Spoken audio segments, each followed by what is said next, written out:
बिस्मिल्लाहिर्रहमानिर्रहीम। अस्सलाम वालेकुम स्टूडेंट्स, कैसे हैं आप सब? उम्मीद है आप सब खैरियत से होंगे। आप देख रहे हैं इनोवेटिव कंप्यूटर साइंस क्लब और आज हम आईसीएस पार्ट फर्स्ट में सीपीयू पे बात करेंगे। CPU stands for central processing unit. इसको कंप्यूटर का ब्रेन भी कहा जाता है, यानी कंप्यूटर का दिमाग। जैसे हम इंसान हैं, हमारा दिमाग है। हम जितने भी काम करते हैं, जितने भी जो इंस्ट्रक्शंस को फॉलो करते हैं, वो हमारा दिमाग हमें बताता है। जैसे कि अगर आपका हाथ किसी जलने वाली चीज़ पे लग जाए तो आप फ़ौरन से हटा लेंगे, तो ये इंस्ट्रक्शन हमें किसने दी? हमारे दिमाग ने दी। हम जितने भी अपने काम करते हैं डेली लाइफ में, वो सारे हम अपने दिमाग के हिसाब से करते हैं। हमारा दिमाग हमें जिस काम को करने से रोकेगा, हम नहीं करेंगे, और जिस काम को करने को कहेगा, हम वो काम करेंगे। तो इसी तरह कंप्यूटर का भी एक दिमाग है जिसे सीपीयू सेंट्रल प्रोसेसिंग यूनिट कहा जाता है। इसके अलावा इसे प्रोसेसर भी कहा जाता है। प्रोसेसर इसलिए क्योंकि ये प्रोसेस करता है दिए गए डाटा के ऊपर और इंस्ट्रक्शंस को फॉलो करते हुए। यानी कि अगर हम इसे कोई डाटा प्रोवाइड करेंगे और उस हिसाब से उसे इंस्ट्रक्शंस भी देंगे, तो उन इंस्ट्रक्शंस के अकॉर्डिंग ही उस डाटा पे प्रोसेस करेगा, फंक्शंस परफॉर्म करेगा। इसलिए सीपीयू को प्रोसेसर भी कहा जाता है। हर कंप्यूटर के पास एक सीपीयू लाजमी होता है, जैसे हम इंसानों के पास दिमाग लाजमी है। अब कंप्यूटर सीपीयू के बगैर काम नहीं कर सकता। क्यों नहीं कर सकता? क्योंकि जितने भी ऑपरेशंस परफॉर्म होने हैं डाटा के ऊपर, वो सारे के सारे इस सीपीयू ने परफॉर्म करने हैं। इसलिए कंप्यूटर सीपीयू के बगैर काम नहीं कर सकता। अब कंप्यूटर मदरबोर्ड के ऊपर लोकेट होता है। अब मदरबोर्ड क्या है? मदरबोर्ड को मेन बोर्ड भी कहा जाता है और ये सिस्टम और सीपीयू बॉक्स के अंदर होता है। अब अगर आप यहाँ पे देखें तो ये मॉनिटर है और वो साथ में सीपीयू बॉक्स है। हम अक्सर क्या बोलते हैं कि मॉनिटर और सीपीयू, जबकि वो सीपीयू नहीं, सीपीयू बॉक्स उसे कहा जाता है। इसको जब हम ओपन करेंगे तो इसके अंदर मदरबोर्ड होगा और मदरबोर्ड के ऊपर जितने भी कंपोनेंट्स होंगे, बसेस होंगी, वो सारी की सारी उसके ऊपर लगी हुई होंगी। इसी तरह प्रोसेसर भी मदरबोर्ड के ऊपर लगा होता है। अब हम जो इंस्ट्रक्शंस कंप्यूटर को देंगे, सीपीयू उन इंस्ट्रक्शंस के अकॉर्डिंग ही डाटा पे डिफरेंट किस्म के ऑपरेशंस परफॉर्म करेगा। सीपीयू डिफरेंट किस्म की इंस्ट्रक्शंस को फॉलो करेगा और कंप्यूटर को ये बताएगा कि अब एक्चुअल में उसने करना क्या है। अब इस हिस्से में ज़्यादातर कैलकुलेशन परफॉर्म की जाती है और साथ ही साथ इसमें डाटा भी ट्रांसफ़र किया जाता है। अब सीपीयू जो है वो बेसिकली दो यूनिट्स पे मुश्तमिल है। एक है अरिथमेटिक एंड लॉजिक यूनिट जिसे एएलयू कहा जाता है, और सेकंड पे है कंट्रोल यूनिट जिसे सीयू कहा जाता है। इसकी एक्सप्लेनेशन मैं इससे पहले लेक्चर में आपको दे चुकी हूँ। तो अरिथमेटिक एंड लॉजिक यूनिट ये बेसिकली दो हिस्से हैं, जिसमें से एक है अरिथमेटिक और दूसरा है लॉजिक। अरिथमेटिक में हम बेसिक कैलकुलेशन जैसे कि प्लस माइनस मल्टीप्लिकेशन और डिवीजन परफॉर्म करते हैं, जबकि लॉजिक में हम दो डाटा वैल्यूज़ को, दो डाटा आइटम्स को आपस में कंपेयर करते हैं, ये देखने के लिए कि कौन सी वैल्यू बड़ी है, छोटी है, बराबर है या बराबर नहीं है। ठीक है। उसके बाद कंट्रोल यूनिट जैसे कि उसके नाम से पता चल रहा है कि ये कंट्रोल करेगा, तो ये जितनी तरह की एग्जीक्यूशन परफॉर्म हो रही होगी, उस एग्जीक्यूशन को ये यूनिट कंट्रोल करेगा। इसलिए इसे कंट्रोल यूनिट यानी कि सीयू कहा जाता है। तो सीपीयू जो है ये एक मेन कंपोनेंट है कंप्यूटर सिस्टम का। इसके बगैर कंप्यूटर कोई भी वर्क परफॉर्म नहीं कर सकता। सीपीयू के बाद नेक्स्ट हम बात करते हैं मेमोरी पे। मेमोरी यानी कि प्राइमरी मेमोरी, इब्तदाई मेमोरी, जिसमें इनिशियली डाटा जाता है, और ये टेम्प्रेरी मेमोरी है, यानी इसमें डाटा वक्ती तौर पे जाता है, परमानेंटली नहीं जाता। तो इसमें सबसे पहले हम जिस मेमोरी पे बात करेंगे वो है RAM. RAM stands for random access memory. अब यहाँ पे जो वर्ड रैंडम है, इसका मतलब है कि इस मेमोरी में जो डाटा सेव किया जाएगा और जब उसको एक्सेस किया जाएगा तो वो रैंडम होगा, क्योंकि रैंडम का मतलब है बेतरतीबा, यानी किसी सीक्वेंस के साथ ना होना। अब अगर हम सीक्वेंस की बात करें तो अगर हम डाटा को सीक्वेंस के साथ स्टोर करना चाहें तो वो उसमें काफ़ी मेथड्स हो सकते हैं, जैसे एक असेंडिंग वे हो सकता है, एक डिसेंडिंग हो सकता है, अल्फ़ाबेटिकल हो सकता है। तो रैम के अंदर डाटा रैंडमली एक्सेस किया जा सकता है। रैंडमली का मतलब है कि हम डायरेक्टली हर एलिमेंट को एक्सेस कर सकते हैं। हमें इसमें वेट नहीं करना पड़ेगा कि पहले 4 एलिमेंट गुजरें फिर हमने पाँचवा एलिमेंट एक्सेस करना है। नहीं, अगर 10 एलिमेंट कहीं पे मौजूद हैं और हम उसमें से 9वां एलिमेंट एक्सेस करना चाह रहे हैं तो वह हम डायरेक्टली वहाँ से ले सकते हैं। पहले 8 को फॉरवर्ड करने की ज़रूरत नहीं पड़ेगी, इसलिए इसको डायरेक्ट एक्सेस मेमोरी भी कहा जाता है, क्योंकि हम डायरेक्टली डाटा को एक्सेस कर लेते हैं, हमें वेट नहीं करना पड़ता। नेक्स्ट ये देखें कि इसको वॉलेटाइल मेमोरी भी कहा जाता है। वॉलेटाइल का मतलब है कि जब आप सिस्टम पे काम कर रहे थे और अचानक से लाइट ऑफ हो गई, तो लाइट ऑफ होने के बाद जब आप दोबारा अपना सिस्टम ऑन करेंगे तो वो डाटा जो है वो लॉस्ट हो चुका होगा, ठीक है। तो वॉलेटाइल कहा जाता है कि जब डाटा इसका लॉस्ट हो जाए, क्योंकि ये प्राइमरी मेमोरी है, इब्तदाई मेमोरी है, इसमें डाटा वक्ती तौर पे जाएगा, उसके बाद कुछ टाइम रहने के बाद वहाँ से डाटा ख़त्म हो जाएगा, ये परमानेंटली नहीं होगा। जैसे अभी मैं रैम पे बात कर रही हूँ, आप सुन रहे हैं, जब तक तो आप मेरा लेक्चर सुन रहे हैं ये आपके माइंड में रहेगा। जैसे ही लेक्चर एंड होगा, आप किसी काम में बिज़ी हो जाएंगे, ये आपकी मेमोरी से निकल जाएगा, या आप कोई और लेक्चर लेंगे तो ये चीज़ निकल जाएगी आपकी मेमोरी से और आपकी मेमोरी में कोई नई चीज़ आ जाएगी। तो इसका मतलब है उस टाइम पे हमारा दिमाग भी कौन सी मेमोरी है, वॉलेटाइल मेमोरी है, क्योंकि इसके जो कंटेंट्स हैं वो ख़त्म हो जाएंगे जैसे ही लाइट ऑफ होगी, ठीक है। और इसके अलावा ये रीड और राइट मेमोरी है। इसका मतलब ये है कि सीपीयू रैम से डाटा को रीड भी कर सकता है और राइट भी कर सकता है, ठीक है। अब रैम के अंदर वो डाटा और इंस्ट्रक्शंस होंगी जिन पे काम हो रहा होगा, जो एग्जीक्यूट हो रही होंगी। रैम को मेन मेमोरी और प्राइमरी का मतलब है इब्तदाई मेमोरी भी कहा जाता है। रैम के बेसिकली आगे दो टाइप्स हैं, एक डी रैम और एक एस रैम। अब नेक्स्ट रैम की टाइप्स को डिस्कस करेंगे। टाइप या वो टेक्निक, मतलब बेसिकली दो टेक्निक्स हैं जिनके ज़रिए रैम को डिज़ाइन किया जाता है। वो दो टेक्निक्स कौन सी हैं, एक डी रैम और दूसरी S RAM. D RAM stands for dynamic random access memory. अगर आप इस डायनेमिक वर्ड पर गौर करें तो इसका मतलब है जिसमें कोई तब्दीली आती हो, जो तब्दील होता हो टाइम टू टाइम, ठीक है। तो डायनेमिक रैंडम एक्सेस मेमोरी ज़्यादातर कंप्यूटर्स की मेमोरी में यही इस्तेमाल की जाती है। इसके इस्तेमाल करने की वजह यह है कि ये सस्ती होती है, लीस्ट एक्सपेंसिव है, ये ज़्यादा कॉस्टली नहीं होती। अब इस रैम को, डी रैम को हमें बार बार चार्ज करना पड़ता है, रिफ़्रेश करना पड़ता है। उसकी वजह ये है कि इसमें मौजूद कंटेंट अगर हम इसे रिचार्ज नहीं करेंगे, रिफ़्रेश नहीं करेंगे, तो डी रैम में मौजूद कंटेंट टाइम के लिहाज से लॉस्ट होना शुरू हो जाएगा।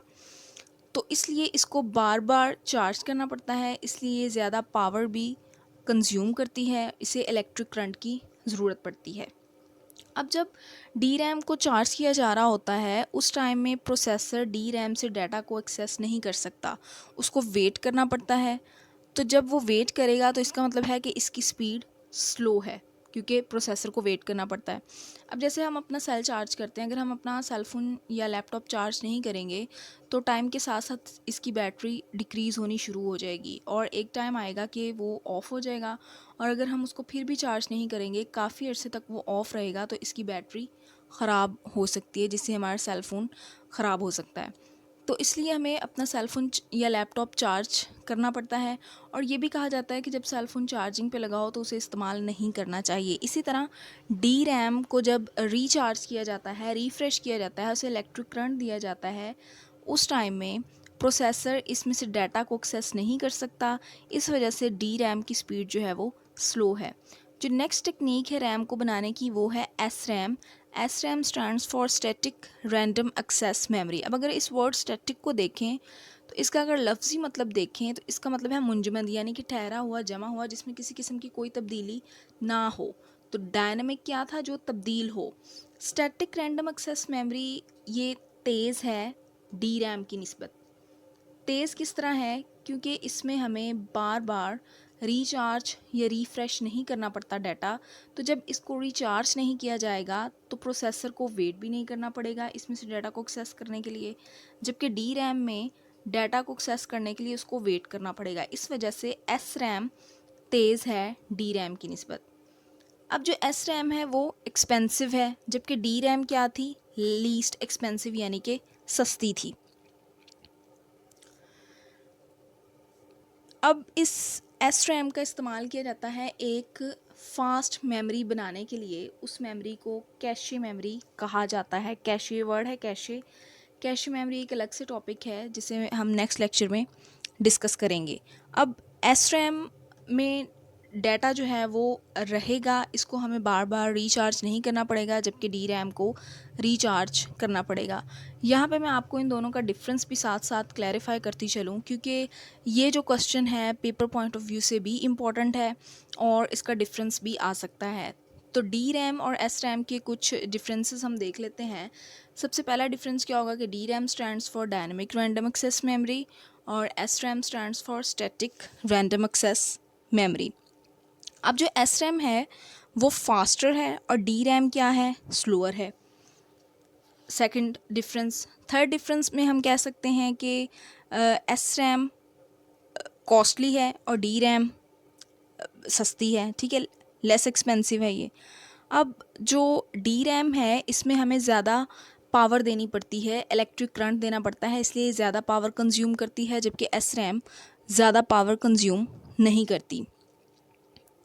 अब एस रैम में डाटा ज़्यादा टाइम तक होल्ड रहता है, डी रैम में डाटा ज़्यादा टाइम तक होल्ड नहीं रह सकता। इसी वजह से वो ज़्यादा टाइम तक डाटा होल्ड नहीं रखता, तभी हमें इसे बार बार रिचार्ज करना पड़ता है।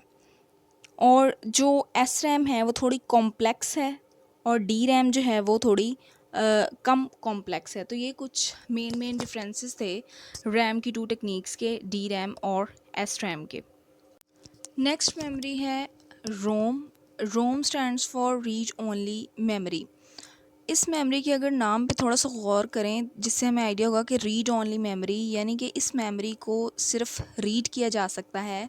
इस मेमोरी में मौजूद इंस्ट्रक्शंस को सिर्फ रीड किया जा सकता है। उन इंस्ट्रक्शंस को ना तो चेंज किया जा सकता है और ना ही डिलीट किया जा सकता है। इस मेमोरी के अंदर जो इंस्ट्रक्शंस होती हैं वो कंप्यूटर के इस्तेमाल के लिए लिखी जाती हैं और इन इंस्ट्रक्शंस को मैन्युफैक्चरर ही रोम के ऊपर लिखता है, यानी वो पर्सन जो रोम को बनाएगा वो ही इसके ऊपर इंस्ट्रक्शंस को लिख सकता है। हम ना तो इन दी गई इंस्ट्रक्शंस को चेंज कर सकते हैं और ना ही वहाँ से डिलीट कर सकते हैं। जैसे कि रैम में हमने देखा कि वो रीड और राइट हेड था, यानी उसमें हम डाटा को रीड भी कर सकते थे और उसमें हम डाटा को राइट भी कर सकते थे, जबकि रोम ओनली रीड मेमोरी है, यानी हम इसको सिर्फ और सिर्फ रीड कर सकते हैं। इसमें मौजूद डाटा में हम किसी भी किस्म की कोई भी तब्दीली नहीं कर सकते। अब जो मैन्युफैक्चरर है वो इसके ऊपर डाटा को राइट करेगा और हम इसको रीड करेंगे।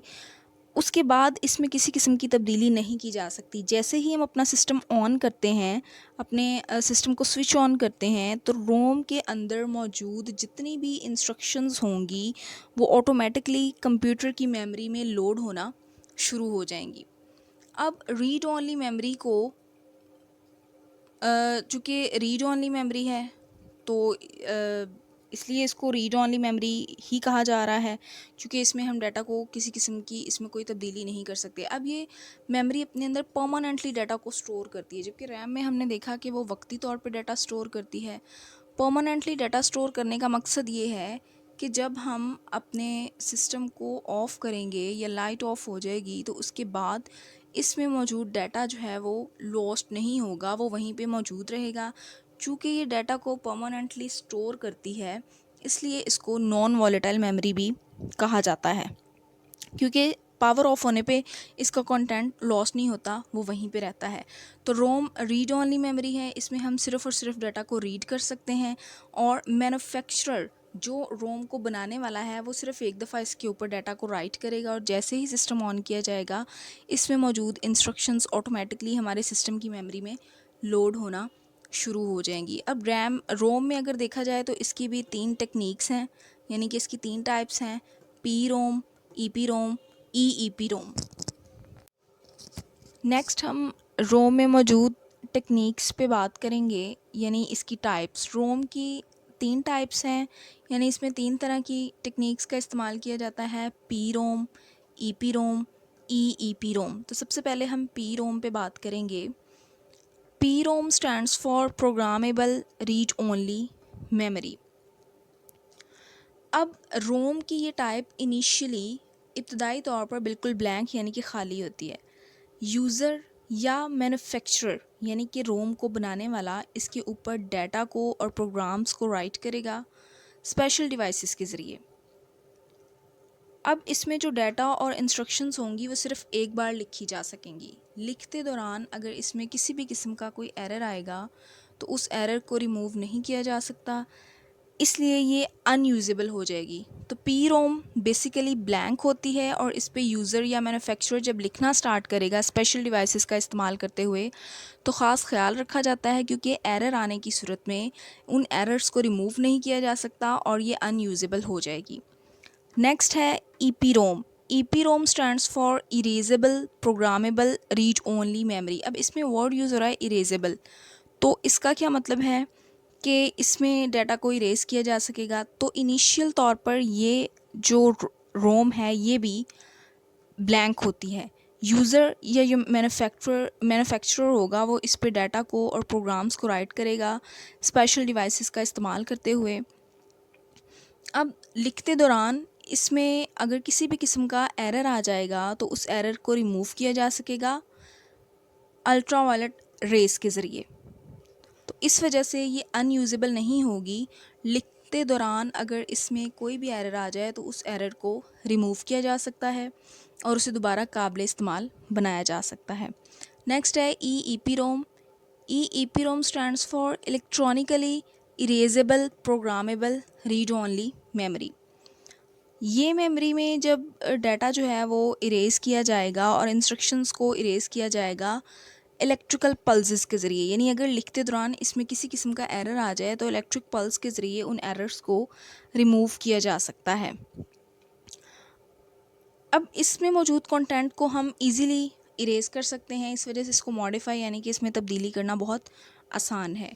तो आज हमने पहले सीपीयू पे बात की, फिर हमने रैम और उसमें मौजूद दो techniques D RAM S RAM पे बात की।